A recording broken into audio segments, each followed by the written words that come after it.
Great. So thank you, Mike, for being our guest speaker tonight and giving a presentation on competitive intelligence.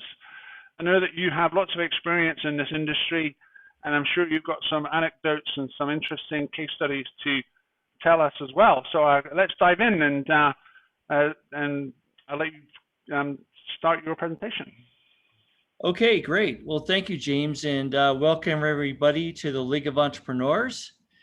Great to see you all, and I'm glad you came along for this interesting topic. We're going to move through it pretty rapidly because I want to sort of get to an interesting case study for startups about it without, overburdening you, if you will, with theory.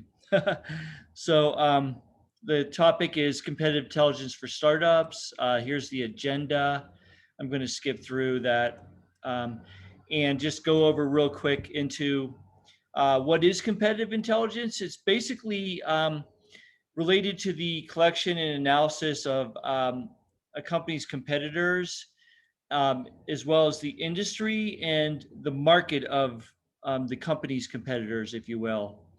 And the reason we do this is to inform strategy and gain competitive advantage in the long run for a company. I always think of Andy Grove here, and I like to quote Andy Grove, who was the former CEO of Intel for a long time and really brought Intel to prominence. And he says that success breeds complacency, complacency breeds failure, and only the paranoid survive.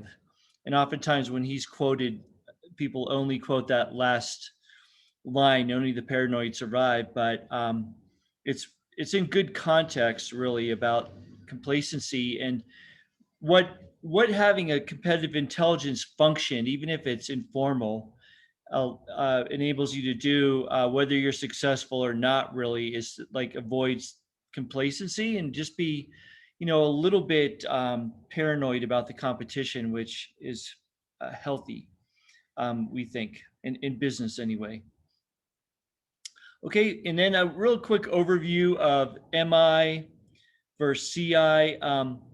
Competitive intelligence is often referred to as CI for the initials, the acronym, if you will. And it basically refers to information, data, and insights on a company's competitors. MI, market intelligence, refers to information, data, and insights about a company's consumers, those who buy, the buyers of a company's products and services.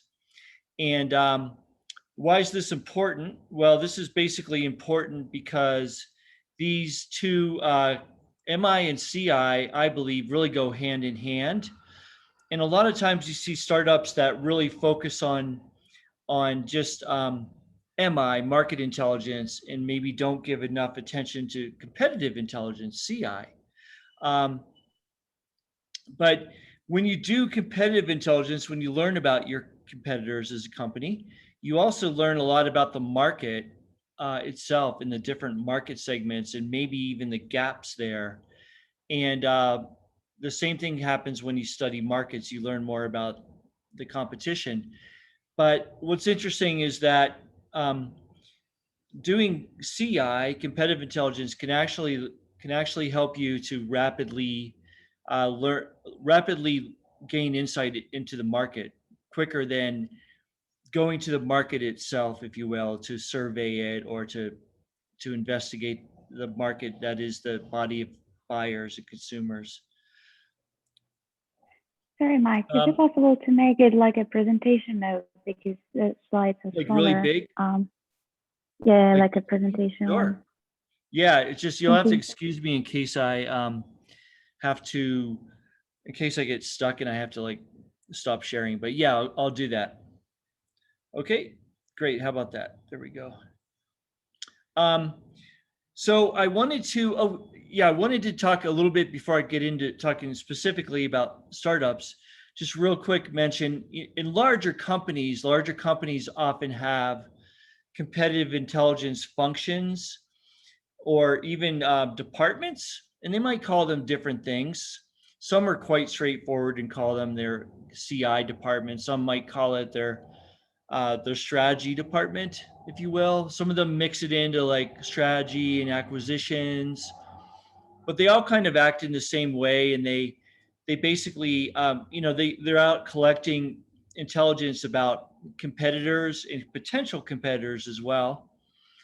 And they're doing analysis, they're researching, gathering information, and more or less, they're putting together reports, if you will, and doing presentations to upper management, C-level suite, if you will, and even board of directors about their findings, so that they can help inform the board or the CEO or the CSO about the competition, so that the C-level suite and the board can make better strategic decisions. So in larger companies, this is often more formalized, and there are actually people who have rules in this area. I mean, actual jobs as competitive intelligence professionals or competitive strategists, or call it what you will.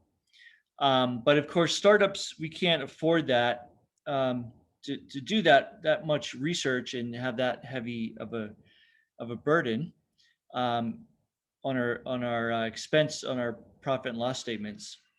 But why should startups care? Well, I like this book, The Power of Unfair Advantage by John Neschheim, and he really talks about how ultimately a startup, really what they really are seeking to do is to build what he calls unfair competitive advantage, to build some kind of advantage that isn't fair, that give them a leg up on the market, if you will, in their competition, and makes it really hard to compete with them.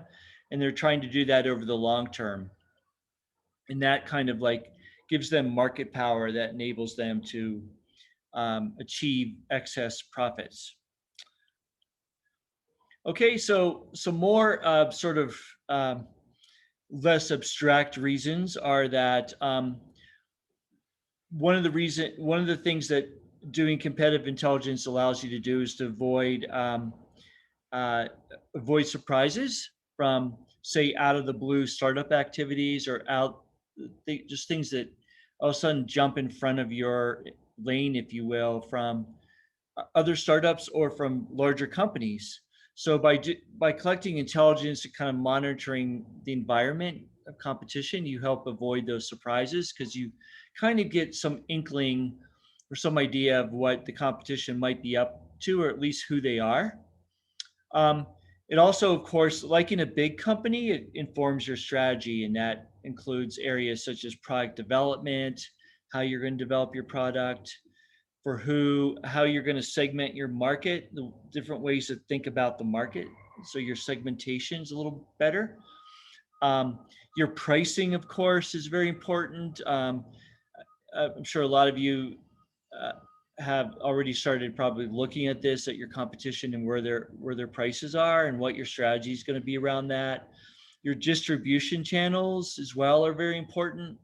So where you're going to, through whom you're going to sell to, and then your human resource strategy too, in terms of maybe what sort of roles you need to have as you grow, where you might find these people, even which competitors you might hire from, as you start growing, because as you get to know the competition, you sort of figure out, okay, these are the players that are doing this business quite well, and there's probably some really talented and knowledgeable people in those companies that might be people I can hire in the future. So that's some of the reasons why. And then why else? Well, fundraising from angels and venture capital funds. So when I was doing my PhD research in Scotland at the University of Edinburgh, I was interviewing a lot of venture capitalists and angel investors in the region. And I would often ask the venture capitalists about the Scottish entrepreneurs, the Scottish startups, and why they were resistant in funding them. And they would often just say, "Oh, Scottish entrepreneurs, no, we go to Northern Ireland instead." And so I was really curious, of course, doing research as to why that was, and I would drill deeper. And one of the things I learned was that there was a feeling that they didn't understand. A lot of the entrepreneurs in the region didn't know the competition. And so I kind of said, well, maybe they just have a problem finding out about it because they're not in the valley or whatever. And they basically, the venture capitalists told me, Mike, have you ever heard of Google, or do you think these entrepreneurs have ever heard of Google? And it was basically what they were implying was that, with a simple Google search, with some Google searching, the entrepreneurs could have learned more about their competition and been able to do some analysis and maybe talk about those competitors and who they were. What the VCs were getting back a lot was when they would ask questions about competition was, "Oh, we don't have any competition." That would be the typical response. And they would oftentimes, like right there, during the meeting, just pull up their laptops and do a Google search and ask them questions about who they found, who came up at the top of that search after a few keywords. And so anyway, it's very important, of course, to really have a very good idea about who your competitors are. And we say in startup land that the biggest competitors to startups are actually other startups usually, because by definition, if you're doing something innovative and new, going after new markets and so on, then the larger companies probably aren't doing that. So therefore, it's other innovative startups that are somewhere, and those are the hardest to find, to learn about actually.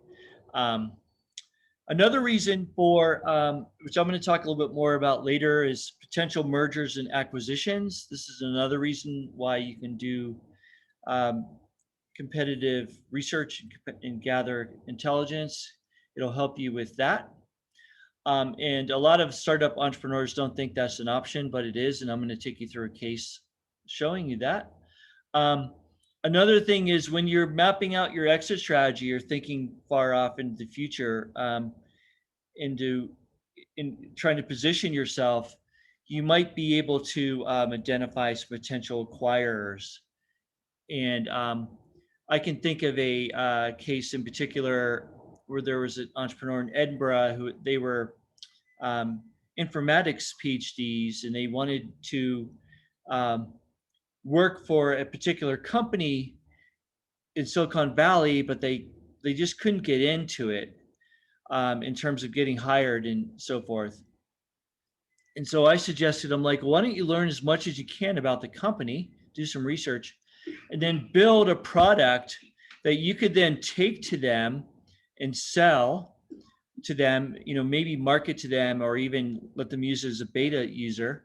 And then eventually they might acquire your company.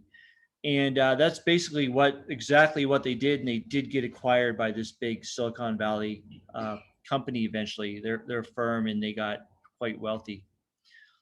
And then finally, another reason the startup cares is actually on driving sales, driving revenue and winning deals for whatever product or service they might sell.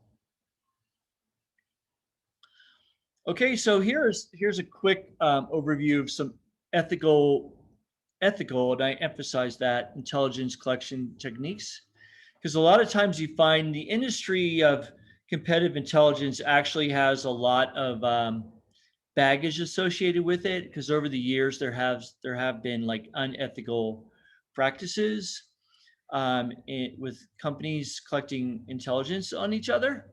I mean, it's not, the game at the high level is not too much unlike that of governments that have central intelligence agencies and so on, and use slightly shady collection techniques. So here we encourage ethical collection.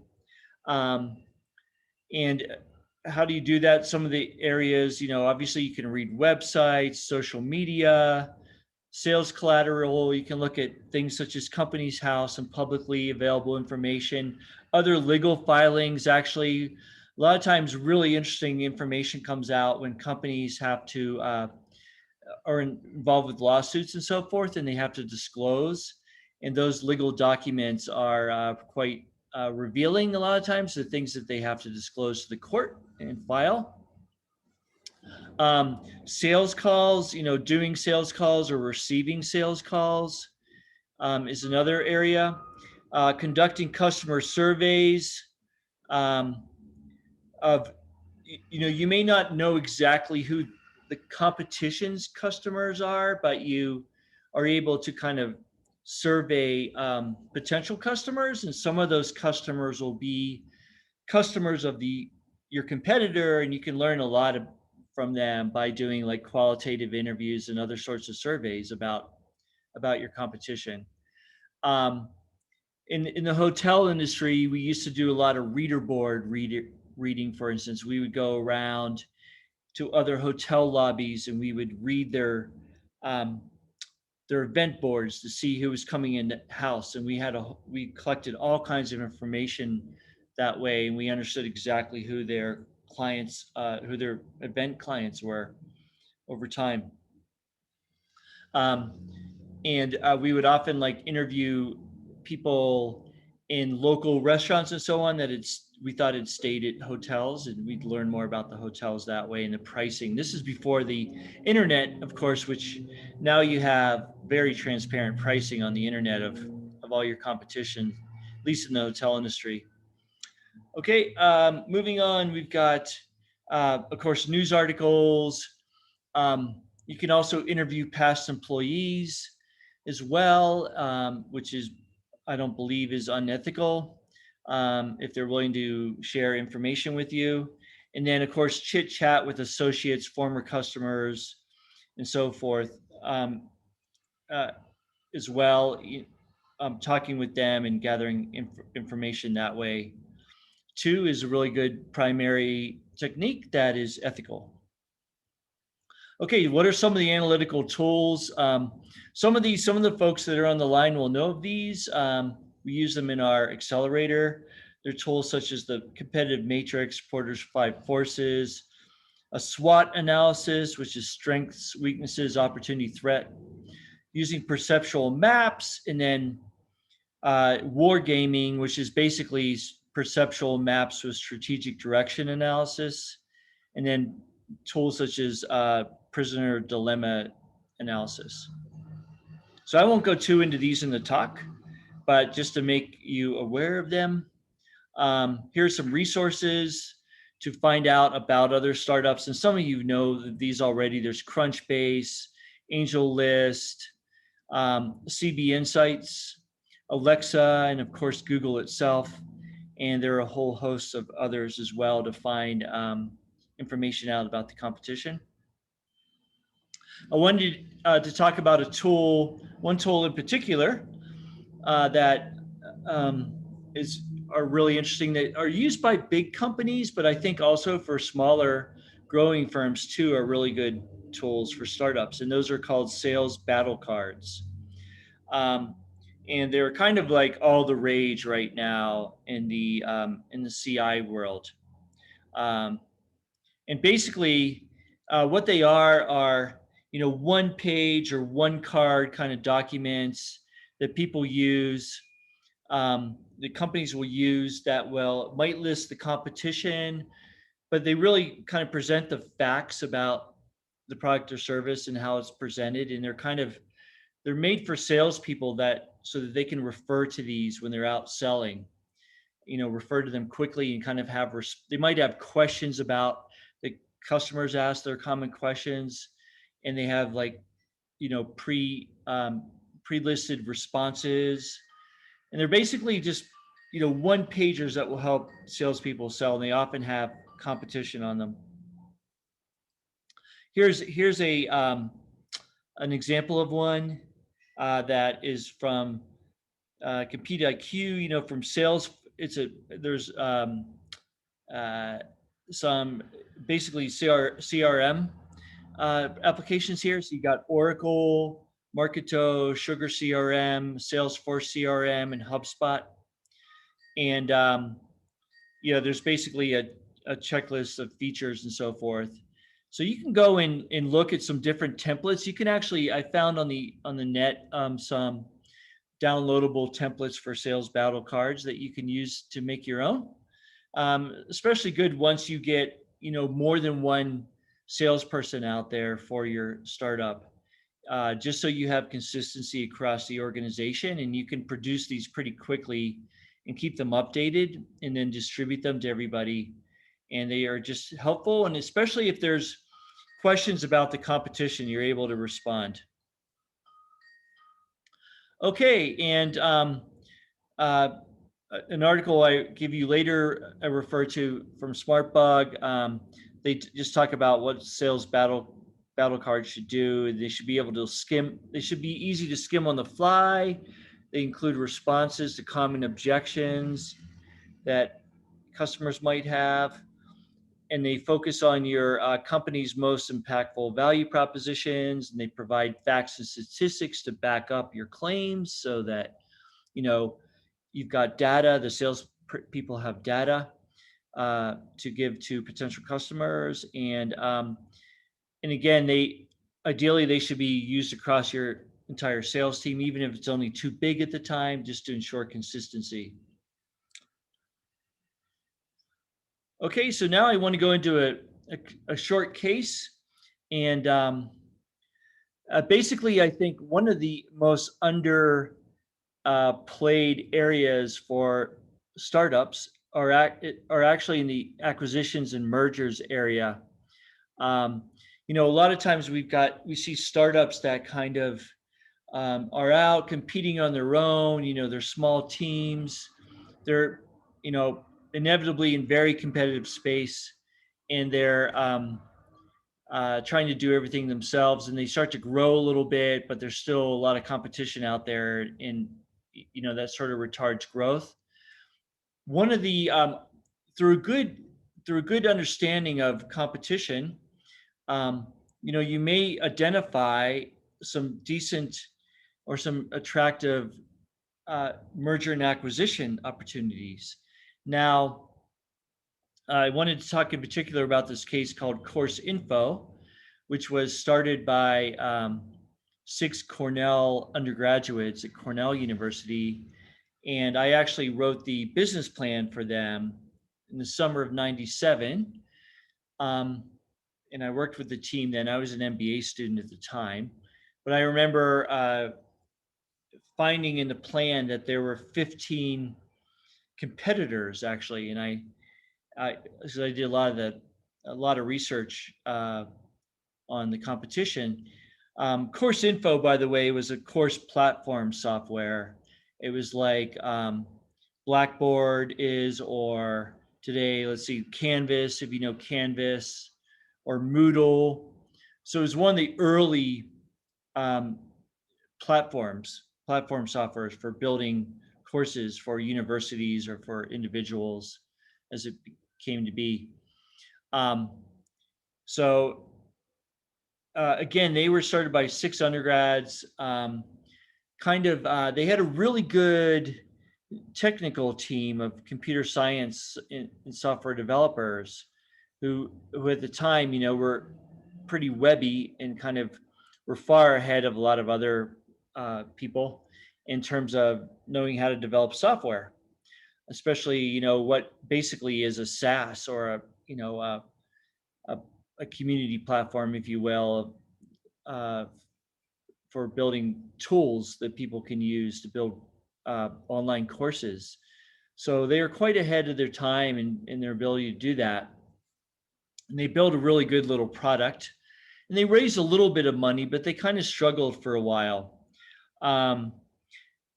But again, I was a little bit concerned because they had 15 competitors. And I said, do you guys know that you had 15 competitors? I did their matrix and it was huge. And they said, yeah, we know. They were quite confident. Oh, no, it won't be a problem. So maybe a year later or so, they ended up meeting this company called Blackboard, which it was also a startup in the online learning space, if you will, but the guys, and they were guys who started Blackboard at the time.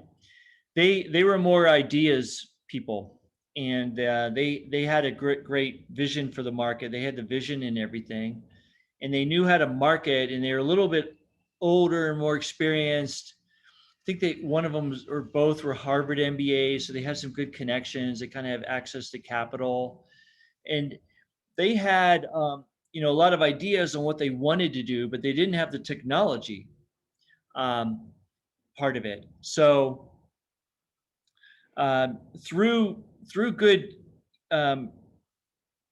intelligence that Course Info did, they learned about Blackboard early stage, and they started talking to them because they understood where their gaps were, and they kind of understood what Blackboard wanted to do, the folks from Blackboard. And again, both startups at the time, but they ended up merging.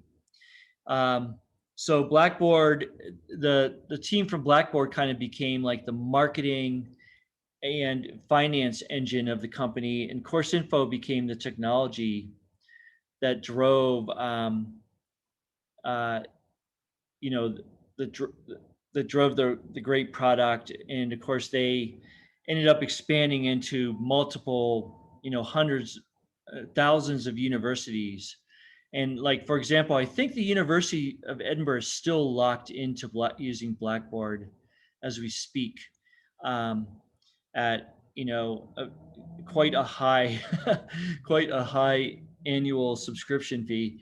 But anyway, they were able to merge, and they had a lot of synergies, and they ended up doing an IPO a couple years later on the NASDAQ exchange in the United States.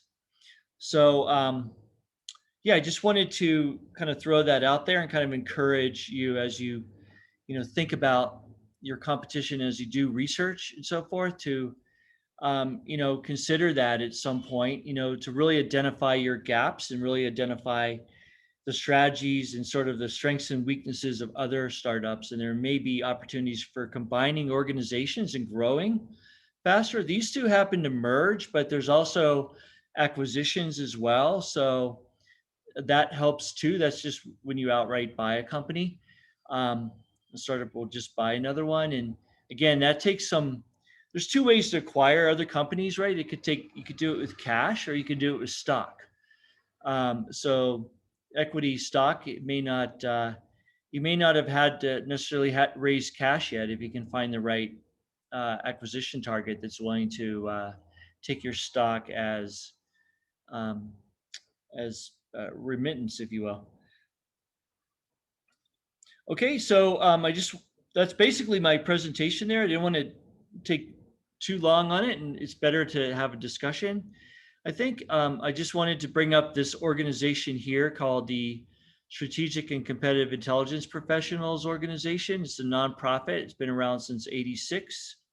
And if you're interested at all, it's a super duper organization with lots of educational opportunities and so forth. And a lot of, they have a social network as well online for discussion, and just a lot of resources for you. Also, I've got some recommended reading here at the end of the slides as well. So with that said, I'll just open it up to any questions or comments.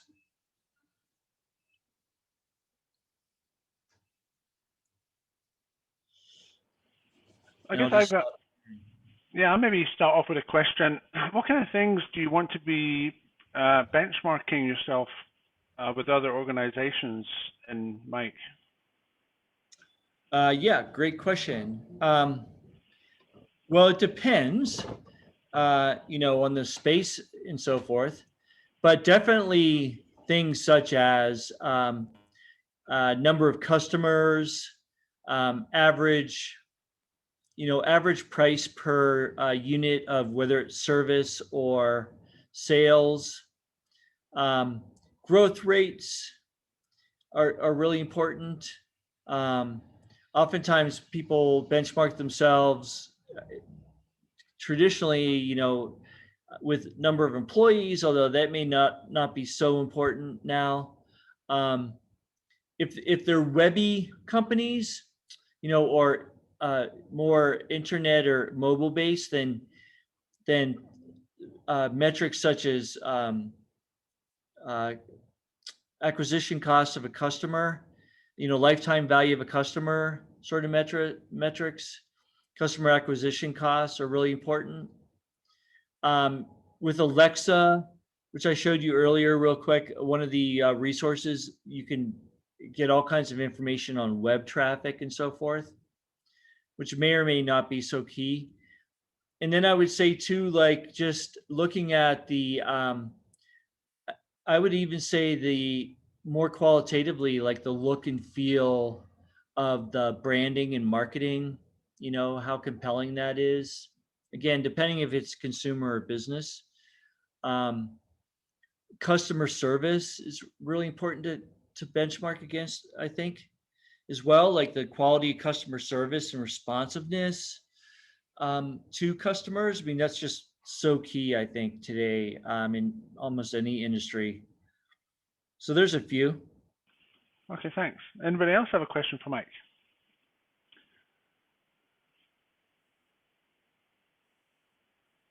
Everyone's so polite. I can pick on some people if necessary. Well, yeah, I can also do more. I can go a little bit deeper into some things if you'd like. Showing people, say, I'm trying to think off the top of my head. I could always show some more tools.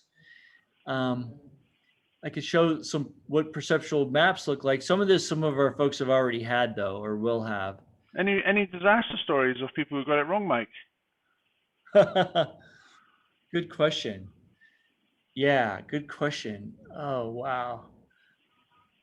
A lot of, well, I shouldn't say a lot of people have, but I can give you another like success story real quick. There was okay, so early days internet, there was I have an entrepreneur friend. He was I was an MBA, he was undergrad, but he picked up an article in the Wall Street Journal and read about how this online calendar had been bought by America Online. And I forget the name of the online calendar, but this predated Google Calendar. This is before Google was even formed, actually, I think, or just about the time it was being formed, but really early days, of course. But there's an online calendar that had been purchased by America Online. So he basically said, okay, America Online, like one of their biggest competitors, of course, at the time, and somewhat still, but is Microsoft. And hey, Microsoft wants to get into the internet and online and so forth, and they don't have a calendar yet. And he thought that online calendars were going to be big, and he actually he assembled a team. He had a techie team kind of in the wings doing web development, and they assembled a team and they built an online calendar pretty quickly.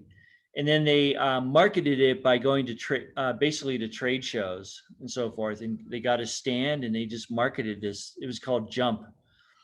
And sure enough, Microsoft bought it for like $40 million, like 6 months later. So it's kind of a success story, just thinking a little bit about like competition amongst the big players.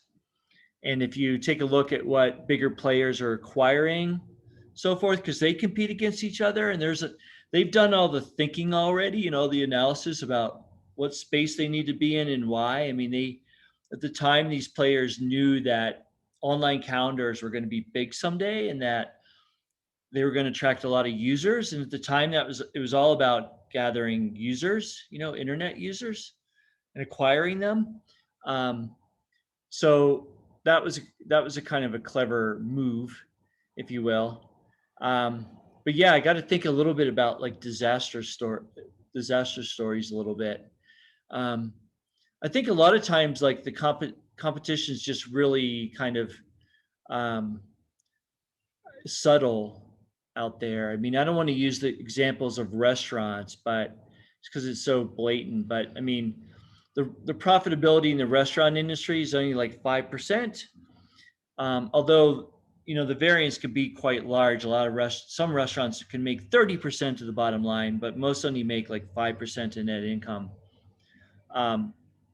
Because the industry is just so brutally competitive, it's very easy to enter and get a restaurant up and going. So you just have a lot of competition there. And I guess I think one of the best things you can do as a new restaurant coming in is kind of like really understand the competition and where the gaps might be in the market. Like what isn't being served, for example, is there delivery? I mean, now it's everywhere, but pre-COVID, there was a lot of markets didn't have much delivery, or is there like a late night offering where people can eat late and so forth. So that can be really key. You've reminded me of a story I heard about Skyscanner. Okay. It was Skyscanner is one of Edinburgh's unicorns, one of Scotland's unicorns, and they're still in Quarter Mile One. And they were on the ground floor, and Mike and myself were hobnobbing with Ian Ritchie on the top floor. But one of the board meetings for Skyscanner, I think there was a number of VCs on the board, and one of them dropped a bombshell during one of the board meetings. He said, "I've just heard Kayak raised $400 million."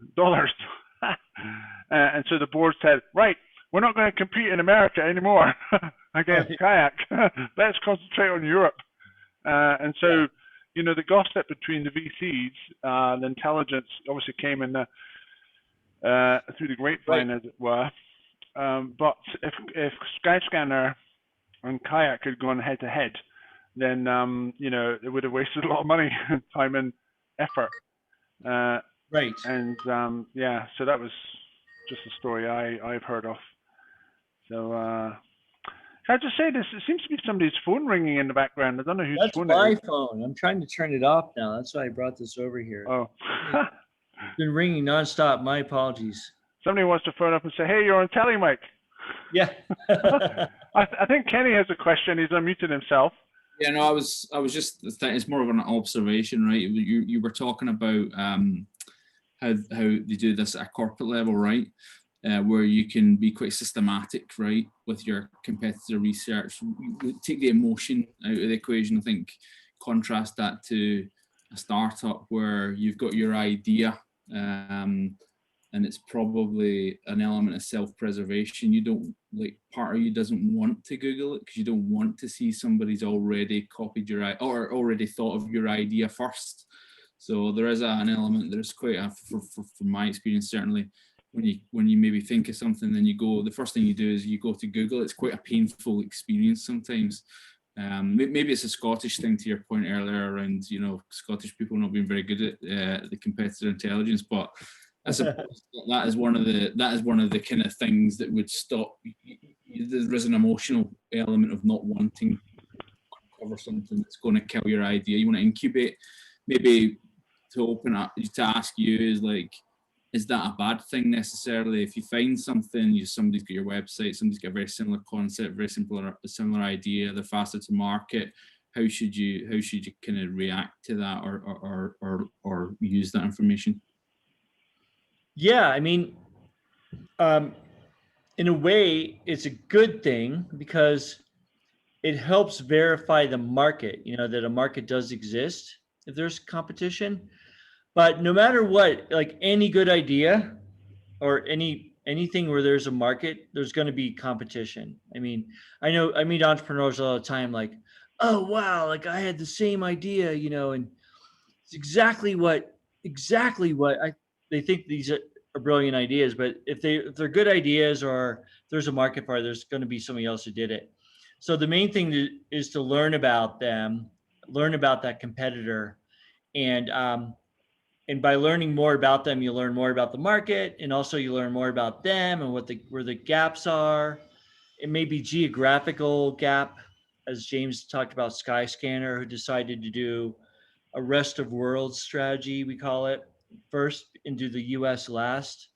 It may be a market segment gap. It may be a service gap where, hey, this company's providing X, Y, and Z service, but the big thing they're really missing is D service. So I think that's the key thing about studying them, to really understand the where the gaps are, and then what they're doing, and then then you can figure out how to compete with them better in the future. So, but yeah, I mean, I think no matter what, there's going to be competition. There always is, even if it's a substitute, or even if it's not direct. So often people say, Mike, that being first to market is not actually an advantage. I think this is kind of in the space that Kenny was concerned about. Do you want to maybe just talk about that? Yeah, I mean, well, there's this saying, it's kind of a US saying, like United States sort of thing, but you can tell the pioneers when you see them, because they're the ones with the arrows in their back. Yeah, the movement out west, and but yeah, I mean, I think being first to market takes a lot of resources as well, and oftentimes, so it takes a lot of resources, and oftentimes you have to educate the market. So oftentimes, the really early players are really truly innovative, so on. They have to they spend a lot of their time educating the market, and they do that to the benefit of those who come behind them.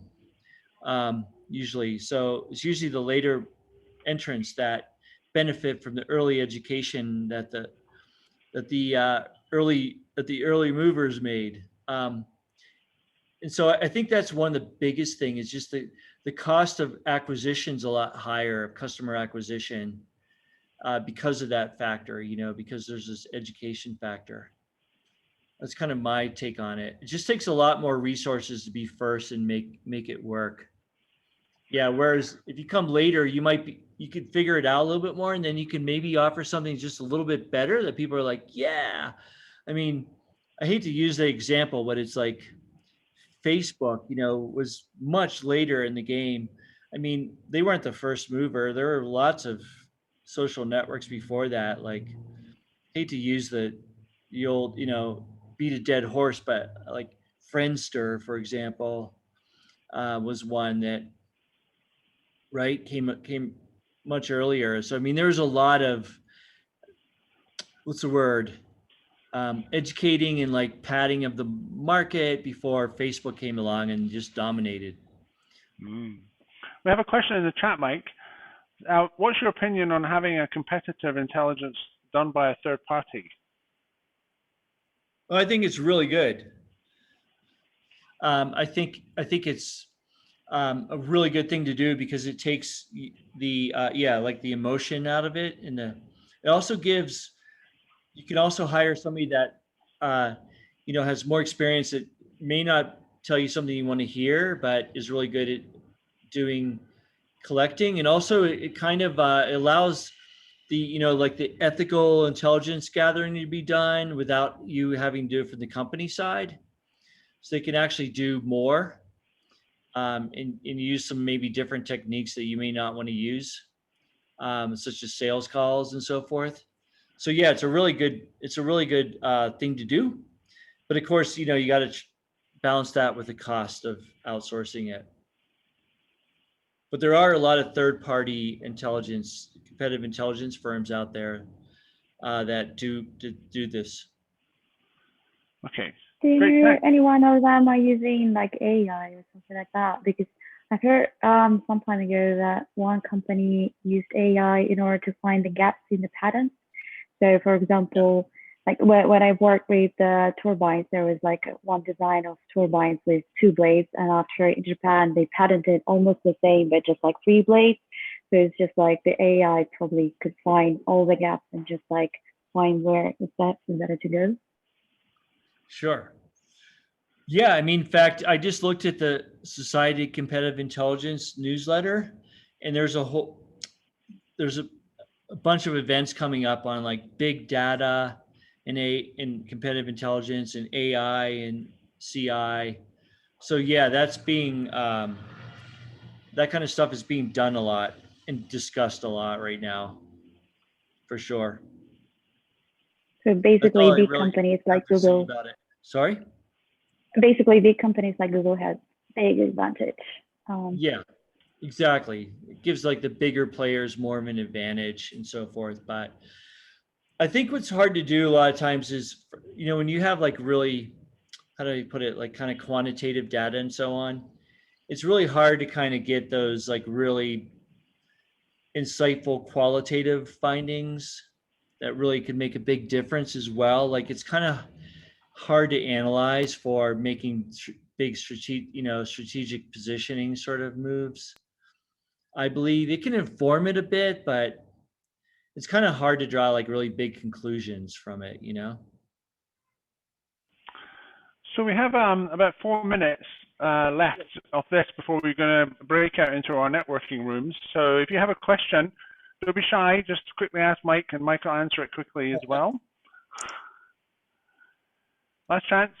Anyone? Not a question, but I'm interested in learning more about the dynamics of the Blackboard startup acquisition. Like you said, Sure. one startup had the tech capabilities, the other was more of a marketing capability. So like kind of understanding the dynamics, like I as a startup, I'm not going to go there IPO alone. I would need that acquisition, or just any more information about how that came about. Yeah, sure. They talked. Well, the teams met each other, first the top execs and then the teams, of course, and they kind of figured out like, hey, we've got a lot of good gaps that we could fill with each other.